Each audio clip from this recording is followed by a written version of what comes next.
Assalamualaikum warahmatullahi wabarakatuh. Kembali bersama saya Nurul Lailiyah, mahasiswa PPG dalam jabatan tahun 2022 kategori 2 pada program studi akuntansi dan keuangan.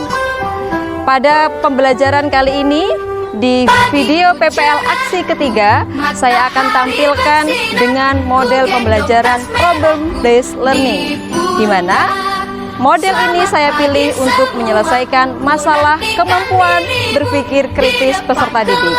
Bagaimana proses pembelajarannya? Simak videonya.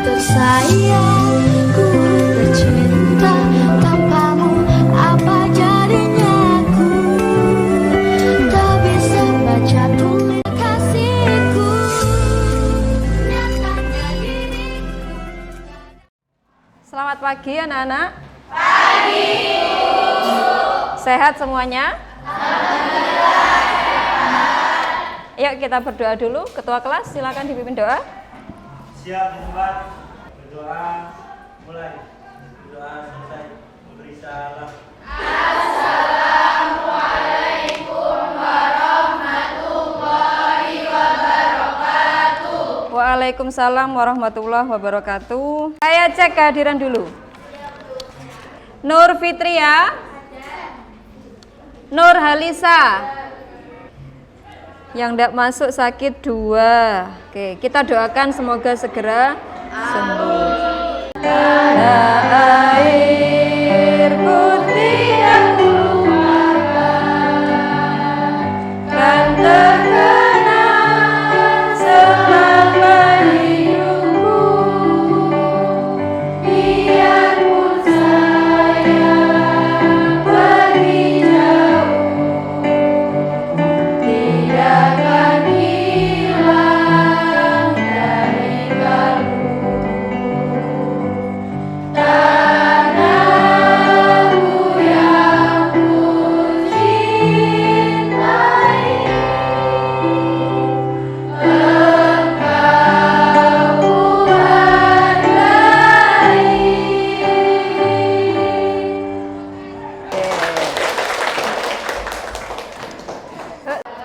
Coba kita ingat kembali materi yang sudah kita pelajari apa? PPH orang pribadi. Oke, ada yang masih ingat PPH orang pribadi itu ada berapa pasal? Silakan. Yuk. Ada 3 pasal. Tuh. 21, 23, 26. So, PPH orang pribadi itu manfaatnya untuk kita apa? Mengetahui besarnya pajak yang akan dibayar oleh orang pribadi tersebut. orang pribadi tersebut itu siapa? Kita. Iya, belajar ngitung pajak kita sendiri karena kita itu tidak akan pernah lepas dari yang namanya pajak. Oke, good answer. Hari ini kita akan belajar yang namanya rekonsiliasi fiskal. Kasih gambaran dulu.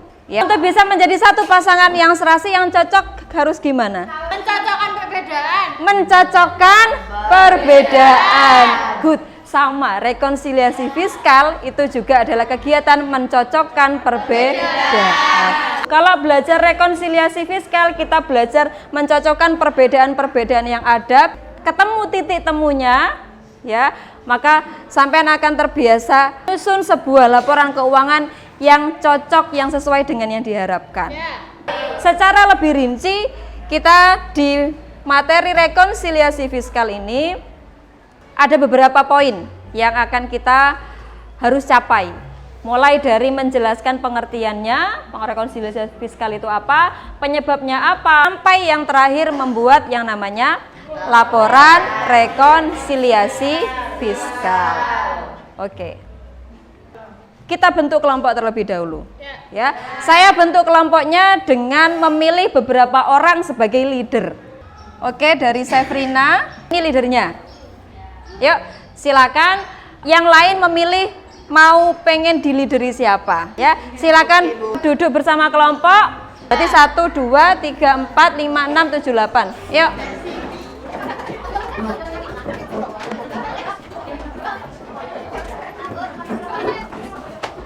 Tembak, sapi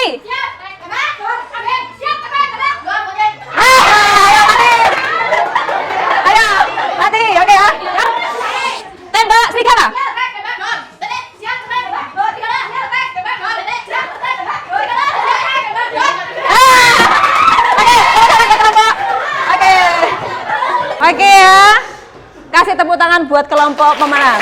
Ya, kelompok apa? Oke. Ya, kita lanjutkan materi ya. Kita mulai dengan video. Silakan ditonton videonya, dicermati.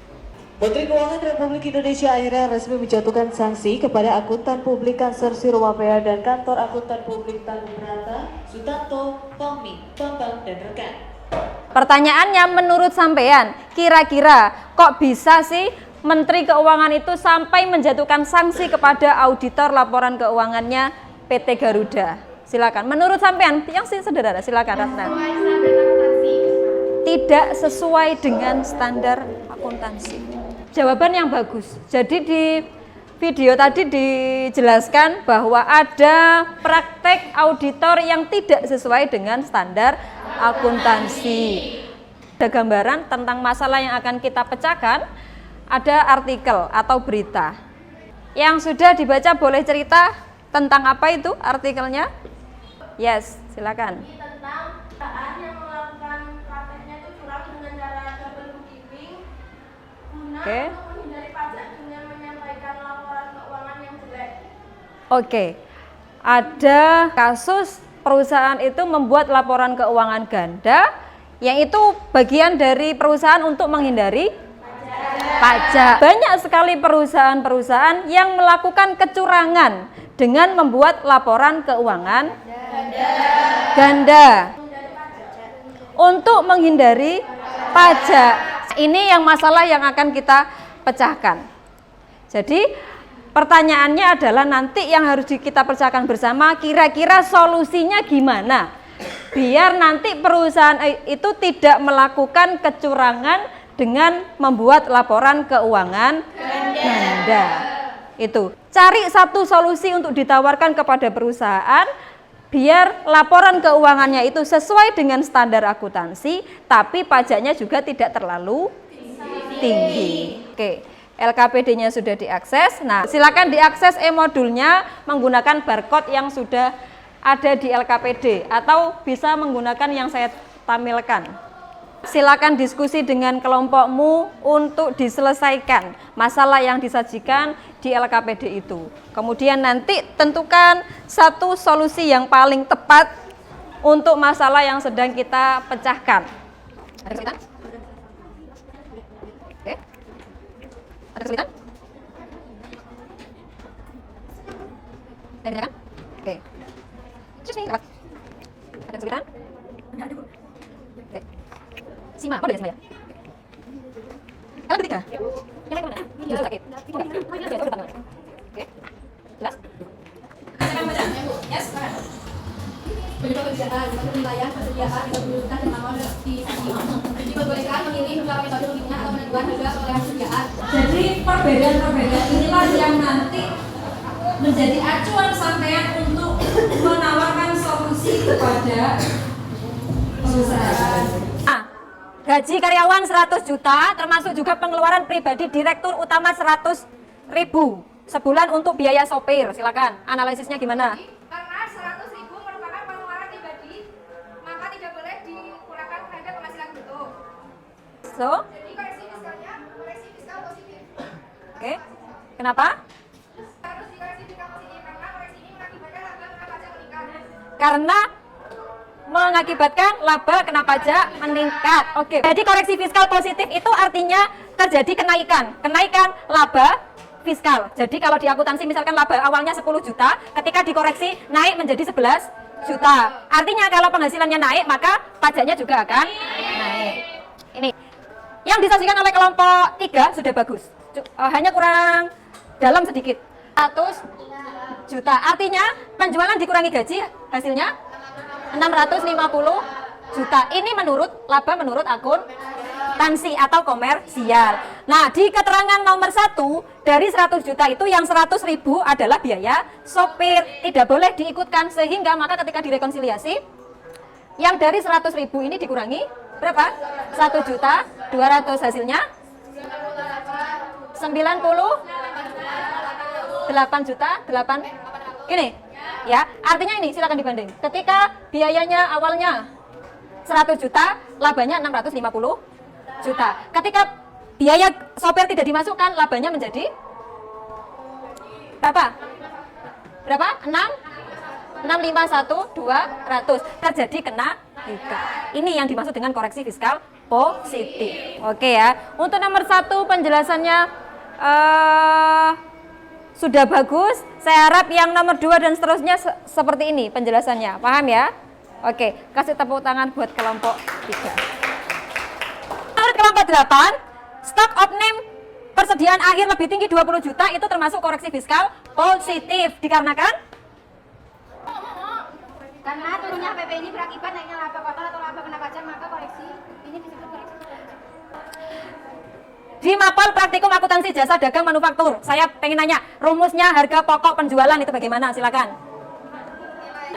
Persediaan awal, ini persediaan akhir. Penjualan, ya, dikurangi HPP. Ini disebut laba kotor. HPP. Sementara HPP itu rumusnya adalah persediaan awal ditambah pembelian bersih dikurangi persediaan akhir. Kita ambil ilustrasi. Oke. Ini dengan asumsi data komersial. Sehingga kalau HPP-nya naik sama-sama 750 juta tapi HPP-nya 27 juta, labanya menjadi 720. Naik apa turun? Turun. Karena turun berarti koreksinya adalah koreksi negatif. Begitu cara menganalisanya. Ya. Oh, sekarang saya pengen tahu solusi yang ditawarkan oleh masing-masing kelompok seperti apa atas masalah kecurangan yang dilakukan oleh perusahaan untuk menghindari pajak. Oke. Karena metode persediaan yang boleh dilakukan di fiskal itu hanya menggunakan metode FLS dan FIFO, maka kami menyarankan agar perusahaan tersebut menggunakan metode persediaan FLS. Mengapa kami menyarankan seperti itu? Karena jika menggunakan metode FIFO itu saat terjadi inflasi, karena barang masih pertama keluar pertama, biasanya harganya lebih murah daripada yang sudah dibeli. Otomatis harga pokok penjualannya rendah dan labanya itu laba yang diperoleh semakin besar sehingga pajak yang harus dibayarkan semakin besar juga. Kelompok 6 solusinya ditawarkan apa? Sama average. Oke, kenapa?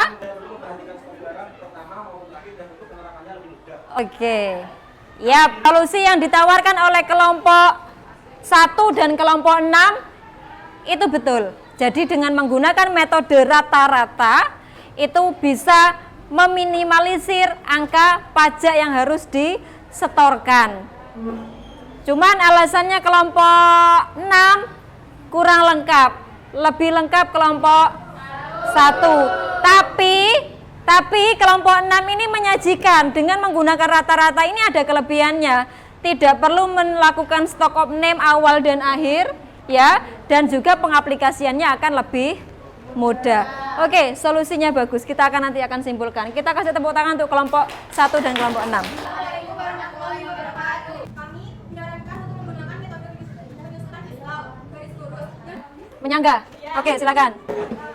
Untuk kelompok kami menyarankan perusahaan untuk menggunakan metode penyusutan tabung lurus yang diatur dalam pasal 11 ayat 2. Karena berdasarkan metode ini akan menghasilkan beban penyusutan lebih besar di tahun pertama dan laba setelah pajak penghasilan yang lebih kecil dibandingkan dengan metode garis lurus. Kalau metode garis lurus kan labanya tetap ya sama rata. Jadi otomatis pajaknya besar. Kalau menggunakan tabung menurun, beban penyusutannya kan besar, tapi labanya kecil. Jadi pajaknya juga kecil. Yap. Jadi untuk metode penyusutan kebetulan kelompok 2 sama kelompok 5 ini memilih solusi yang sama. Sama-sama memilih solusi di metode penyusutan. Hanya saja metodenya yang dipilih berbeda. Kelompok 2 memilih penyusutan dengan metode garis lurus. Kelompok 5 memilih metode saldo menurun ganda. Dengan menggunakan salah satu metode ini, maka metode yang paling bisa menghasilkan pajak lebih rendah adalah sesuai yang dijelaskan oleh kelompok 5, saldo menurun ganda. Saldo menurun ganda itu kan tarifnya adalah 2 kali garis lurus.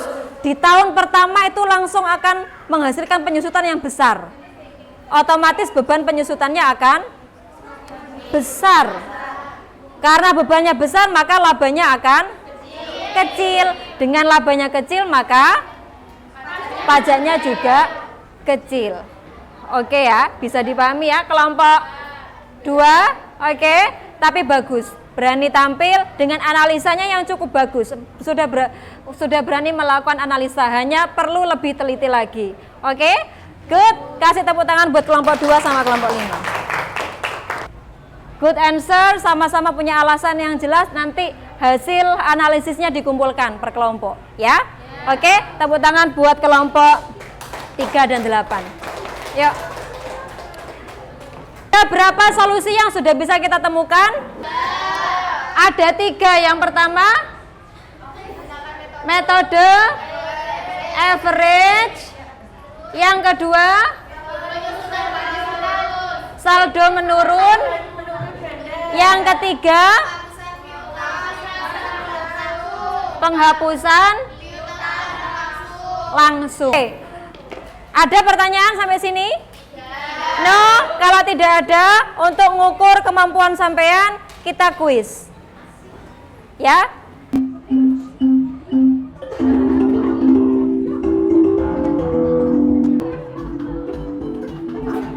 Yuk.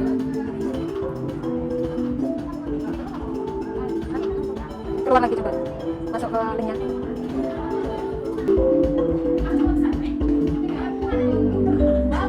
Ya. Kasih tepuk tangan buat 3 terbaiknya. Sebelum kita tutup, ada yang bisa menyimpulkan apa yang sudah kita pelajari hari ini dan pertemuan yang sebelumnya? Silakan. Ya, Nina. Yes.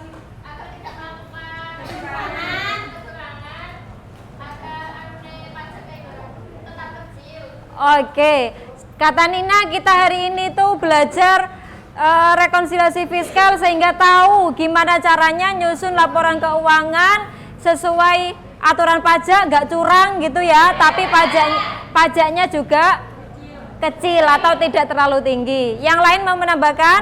Berarti ada berapa metode yang bisa ditemukan? Apa saja? Metode saldo menurun, average, dan penghapusan piutang langsung. Itu adalah solusi yang kita temukan untuk bisa kita tawarkan kepada perusahaan agar tidak melakukan kecurangan untuk menghindari pajak. So, apa yang sudah kita pelajari hari ini semoga bermanfaat ya. Hari ini pembelajaran di 12 AKL 2 antusiasnya cukup bagus, hanya saja ya sedikit menurun, sepertinya agak kesulitan melakukan analisa. Memang melakukan analisa itu butuh latihan ya. Melakukan analisa seperti ini itu melatih kita untuk berpikir kritis. Harapannya ke depan AK2 bisa lebih kritis lagi, lebih aktif lagi, tambah semangat gitu ya. Untuk pertemuan berikutnya silakan dipelajari, persiapkan, kita akan belajar materi PPN dan PPNBM. Oke, kalau tidak ada kita bisa akhiri pembelajaran hari ini dengan doa. Oke, silakan dipimpin doa ketua kelas. Siap di depan. Doa mulai. Doa selesai.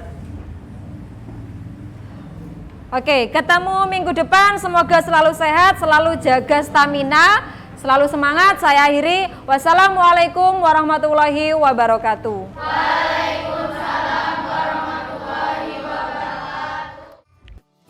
Itulah tadi video pembelajaran aksi ketiga dengan model pembelajaran problem based learning. Apakah model ini mampu menyelesaikan masalah kemampuan berpikir kritis peserta didik? Kami mohon masukannya. Sampai jumpa di video aksi keempat. Saya akhiri. Wassalamualaikum warahmatullahi wabarakatuh.